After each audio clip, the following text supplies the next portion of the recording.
পশ্চিম আসন ও রামনগর বিধানসভা কেন্দ্রের বিজেপি মনোনীত প্রার্থীদের বিপুল ভোটে জয়যুক্ত করার আহ্বানে রবিবার সকালে এক বাইক র্যালির আয়োজন করা হয়। বাইক র্যালিটি রামনগর বিধানসভা কেন্দ্রের শত পুষ্প ক্লাব সংলগ্ন এলাকা থেকে শুরু হয়। রামনগর বিধানসভা কেন্দ্রের বিজেপি যুব মোর্চার উদ্যোগে এই বাইক র্যালির আয়োজন করা হয়। র্যালিতে উপস্থিত ছিলেন রামনগর বিধানসভা কেন্দ্রের বিজেপি মনোনীত প্রার্থী দীপক মজুমদার, মণ্ডল সভাপতি সহ অন্যান্যরা। র্যালিটি রামনগর বিধানসভা কেন্দ্রের বিভিন্ন পথ পরিক্রমা করে।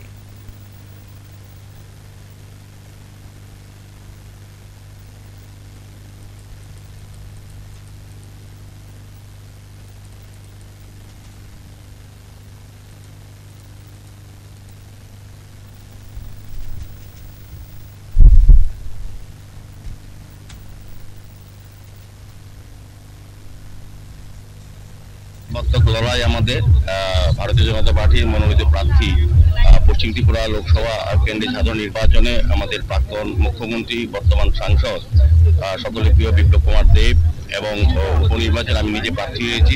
রামনগর উপনির্বাচনে আমাদেরকে বিপুল করে জয়ী করার জন্য আহ্বান রাখা হয়েছে সমস্ত নির্বাচক মন্ডলীর সমস্ত অংশে। আজকে তারই সমর্থনে এই দুই প্রার্থীর সমর্থনে ভারতীয় জনতা পার্টির মনোনীত প্রার্থীর সমর্থনে আজকে সুবিশাল বাইক র্যালি আমাদের রামনগর যুব মোর্চা মন্ডলী যুব মোর্চার আহ্বানে এবং উদ্যোগে আমি বলবো। সেক্ষেত্রে আমাদের মধ্যে রাজ্যের যিনি প্রদেশ যুব মোর্চা সভাপতি আছেন, বিধায়ক শান্ত দেব আছেন, আমাদের সঙ্গে ডিস্ট্রিক্টের সভাপতি আছেন অসীম ভট্টাচার্য এবং আমাদের বিভিন্ন নেতৃবৃন্দরা যারা আছেন সকলেই এই রামনগর বিধানসভা অন্তর্গত সমস্ত যুবক ভাইয়েরা নেতৃবৃন্দরা নতুন সরকার সহ প্রত্যেকেই উপস্থিত হয়েছেন।